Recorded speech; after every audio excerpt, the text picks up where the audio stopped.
Hello everyone, आज मैं आप सभी के साथ एक ऐसी स्नैक्स की रेसिपी शेयर कर रही हूँ जिसे आप 1 से 2 महीने के लिए स्टोर करके रख सकते हो। सफ़र में कहीं जा रहे हो तो उसको ले जा सकते हो। शाम की छोटी मोटी भूख में चाय के साथ आप खा सकते हो। छोटे बच्चों के लंच बॉक्स में दे सकते हो। यहाँ तक कि जब कुछ चटपटा खाने का मन हो तो आप उस स्नैक्स को चाट के तौर पे भी बना के खा सकते हो। तो चलिए बनाना शुरू करते हैं ऐसे ही चटपटी मज़ेदार स्नैक्स की रेसिपी।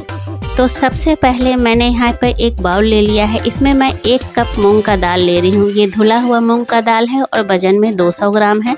तो मूंग दाल मैंने ले लिया है। अब इसे 4 से 5 बार अच्छी तरह से धो लेंगे ताकि इसके अंदर जो भी पाउडर हो, डस्ट हो, वो अच्छी तरह से साफ़ हो ले। तो यहाँ पे मैंने अच्छी तरह से 4 से 5 बार धो लिया है। अब इसे ढक्कन से ढक देंगे और 2 घंटे के लिए छोड़ देंगे ताकि दाल जो है अच्छी तरह से फूल जाए। तो 2 घंटे के बाद मैं यहाँ पे दाल को चेक कर रही हूँ। दाल जो है बहुत अच्छी तरह से फूल गया है। तो सबसे पहले इसे हम छान लेंगे ताकि एक्स्ट्रा जो पानी है वो निकल जाए।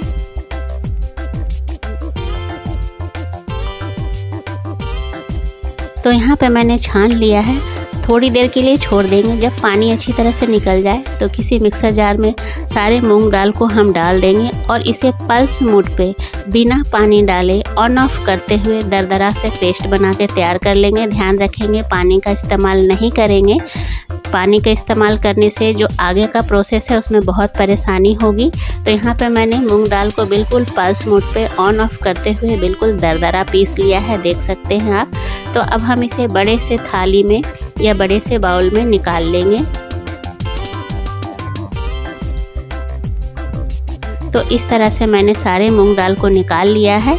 अब यहाँ पे इसके टेस्ट को और ज़्यादा बढ़ाने के लिए, कुरकुरापन लाने के लिए मैंने 1/4 कप बारीक वाली सूजी ली है। अगर आपके पास बारीक वाली सूजी ना हो तो थोड़ा सा ग्राइंडर जार में पीस लेना। तो यहाँ पे मैंने 1 चम्मच अजवाइन क्रश करके डाल दिया है। 1 छोटा चम्मच मैंने साबुत जीरा लिया है। 1/4 चम्मच हल्दी कलर के लिए। आधा छोटा चम्मच लाल मिर्च पाउडर ले रही हूँ थोड़ा सा तीखापन के लिए। 1 चम्मच मैंने यहाँ पे छोटा चम्मच काला नमक लिया है। 1 छोटा चम्मच मैंने यहाँ पे सफ़ेद नमक लिया है। यहाँ पे 1 चम्मच भर के मैंने चाट मसाला लिया है ताकि चटपटा फ्लेवर भी आ जाए। आधा छोटा चम्मच मैंने हींग लिया। हींग का फ्लेवर इसमें काफ़ी अच्छा आता है। 2 पिंच मैंने यहाँ पे बेकिंग सोडा लिया है ताकि जो खस्ता हमारा जो मठरी है वो खस्ता बने। और 1 बड़ा चम्मच मैंने घी लिया है। अब सबको अच्छी तरह से मिला लेंगे। घी की जगह आप तेल का इस्तेमाल भी कर सकते हैं। घी से ये होता है कि खस्ता बनता है और तेल से कुरकुरा बनता है। तो यहाँ पे पानी का इस्तेमाल बिल्कुल नहीं करना है। सबको मिलाने के बाद मैंने यहाँ पर 1 कप गेहूं का आटा लिया है। थोड़ा थोड़ा करके आटा डालेंगे। अगर आप आटे का इस्तेमाल नहीं करना चाहते तो यहाँ पे आप मैदे का इस्तेमाल कर सकते हैं। अगर आपको मान लीजिए बाय चांस लगे कि आपका डो गीला है तो आटा या सूजी की क्वांटिटी बढ़ा सकते हैं। तो पहले अभी तो मैंने 1 कप आटा डाल दिया है। पहले सबको अच्छी तरह से मिक्स करेंगे। ज़रूरत लगी तो मैं और आटे का इस्तेमाल कर लूँगी। तो यहाँ पे मुझे लग रहा है कि मुझे ज़रूरत है क्योंकि डो गीला है। तो मैंने आधा कप और लिया है लेकिन आधा कप नहीं डालूँगी। 3 से 4 चम्मच मैं आटा डालूँगी, बाकी को साइड कर दूँगी। अब यहाँ पे एक बार अच्छी तरह से मिक्स करके मीडियम सॉफ्ट डो बना करके तैयार कर लेना है, जिस तरह से हम रोटी या पराठा के लिए बनाते हैं। तो ये देखिए हमारा सॉफ्ट सा डो बन के तैयार हो गया है। तो अब इसे साफ़ कॉटन के कपड़े से ढक करके 10 मिनट के लिए छोड़ देंगे। सूजी हमने डाला है तो सूजी को फूलने के लिए वक्त चाहिए। तो यहाँ पे मैंने आधा कप लिया था जिसमें से 3-4 चम्मच मैंने इस्तेमाल किया है। बाकी बचे हुए आटे का इस्तेमाल बाद में कर लूँगी मैं यहाँ पे। अब साटा बना लेते हैं यानी स्लरी यानी गोंद। जब भी हम लेयर वाली चीज़ बनाते हैं तो उसमें साटे की ज़रूरत पड़ती है। तो यहाँ पे मैं लेयर वाली मठरी बना रही हूँ। तो इसके लिए मैंने 1 चम्मच घी लिया था, 1 चम्मच आटा लिया है। अब एक बार मिक्स कर लेती हूँ एक बार। तो मिक्स कर लिया है। मुझे घी की क्वांटिटी थोड़ी कम लग रही थी तो मैंने थोड़ा सा घी और मिला लिया है। तो ये हमारा बहुत ही गाढ़ा सा स्लरी यानी साटा यानी गोंद बन के तैयार हो गया है। तो इसको हम साइड कर देंगे। अब आटा चेक कर लेते हैं। तो आटा को रेस्ट करते हुए 10 मिनट हो गए हैं। तो ये देखिए अब यहाँ पे छोटे छोटे पेड़े काट करके रख लेंगे। जिस हिसाब से हम रोटी या पराठा बनाते हैं सेम उसी तरह से छोटे छोटे पेड़े काट करके रख लेंगे पहले।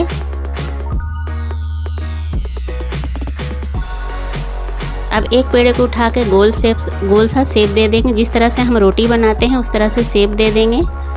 अब ये देखिए, इसमें ना ही बेलने में तेल की ज़रूरत पड़ेगी, ना ही सूखे आटे की ज़रूरत पड़ेगी, क्योंकि हमने इसमें मोइन बहुत अच्छी तरह से दिया है। अब बेल लेंगे, पहले मीडियम थिकनेस का बेलेंगे, ज़्यादा पतला नहीं करेंगे और ज़्यादा मोटा भी नहीं करेंगे।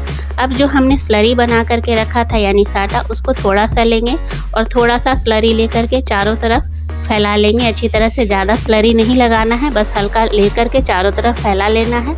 अब नीचे की ओर से मोड़ते हुए, फोल्ड करते हुए इसे आगे बढ़ना है और एकदम टाइट फोल्ड करना है, ताकि जो लेयर है मठरी के ऊपर अच्छी तरह से बन के तैयार हो जाए। इस तरह से टाइट हाथों से धीरे धीरे घुमाना है। तो ये लीजिए, हमारा एक रोल बन के तैयार हो गया है। बनने के बाद एक बार अच्छी तरह से हाथों से फैला लेंगे। अब नाइफ की सहायता से या कटर के सहायता से जिस शेप से का चाहिए, जितना बड़ा आपको मठरी चाहिए उस हिसाब से कटिंग कर लेंगे।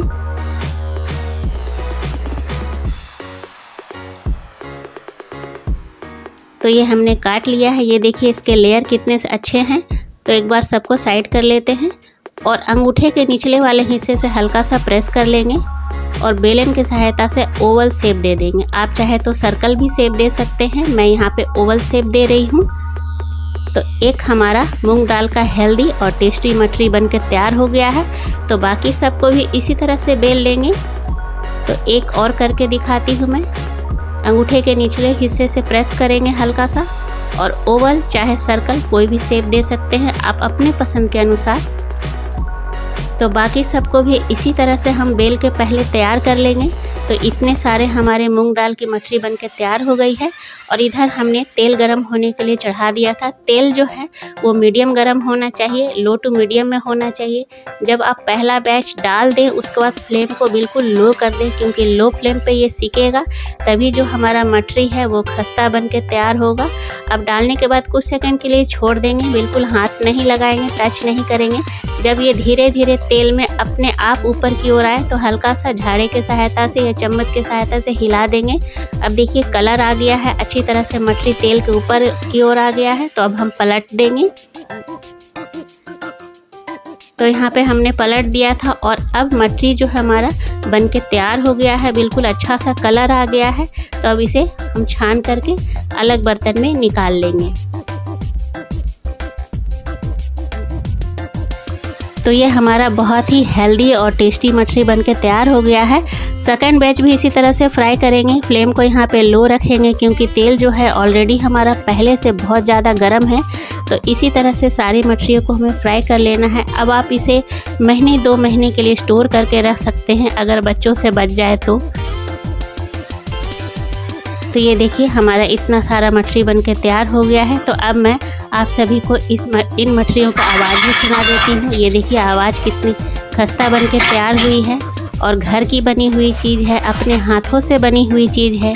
आराम से आप स्टोर करके रख सकते हो, छोटे बच्चों को दे सकते हो, सफ़र में ले जा सकते हो, शाम की चाय के साथ खा सकते हो, गेस्ट को भी सर्व कर सकते हो। तो ये देखिए मैं लेयर दिखा रही हूँ, लेयर कितने अच्छे से तैयार हुआ है। अब एक तोड़ के भी दिखा रही हूँ। तो ये बहुत ही खस्ता बन के तैयार हुई थी और टेस्टी भी ये बहुत ज़्यादा थी और हेल्दी भी तो है, क्योंकि इसमें हमने मूंग दाल का इस्तेमाल किया है, आटे का इस्तेमाल किया है। तो दूसरा भी मैं तोड़ के दिखा रही हूँ। अब आप इसे ठंडा होने के बाद एयर टाइट डब्बे में, कंटेनर में स्टोर करके रख सकते हैं। और सबसे मज़ेदार चीज़ जो मेरी पर्सनल फेवरेट है वो है चाट। इसका चाट भी बना के खा सकते हो। तो प्लेट में मैंने कुछ साबुत मठरी रखी है, कुछ मठरियों को मैंने तोड़ लिया है, क्रश कर लिया है।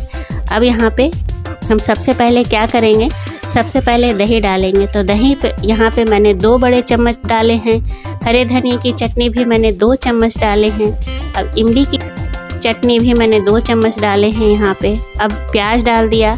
आप अपने टेस्ट के अकॉर्डिंग चटनी दही का क्वांटिटी बढ़ा या घटा सकते हैं। हरी मिर्च डाल दी, टमाटर डाल दिया है मैंने यहाँ पे, काला नमक डाल दिया है, रोस्टेड जीरा और लाल मिर्च का पाउडर डाल दिया है और ये जो रेडीमेड बेसन के सेब मार्केट में मिलते हैं वो डाल दिया है। तो ये हमारा मूंग दाल का चटपटा चाट भी बनके तैयार हो गया है। उम्मीद करती हूँ आज की रेसिपी आप लोग को अच्छी लगी होगी। अगर अच्छी लगी तो लाइक शेयर कीजिएगा। चैनल पर नए हैं तो प्लीज़ मेरे चैनल को सब्सक्राइब कीजिएगा।